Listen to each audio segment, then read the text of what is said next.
उल्कानगरीत भर रस्त्यात 70 वर्षीय महिलेचे मंगळसूत्र हिसकावल्याची घटना समोर आली आहे.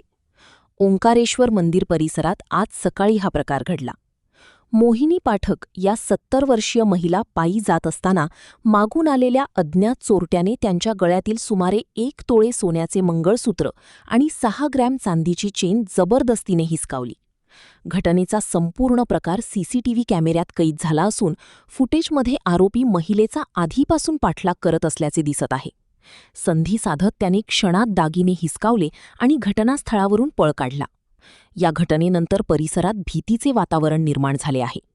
या प्रकरणी जवाहरनगर पोलीस ठाण्यात गुन्हा दाखल करण्यात आला असून सीसीटीव्ही फुटेजच्या आधारे पोलिसांकडून आरोपीचा शोध सुरू आहे.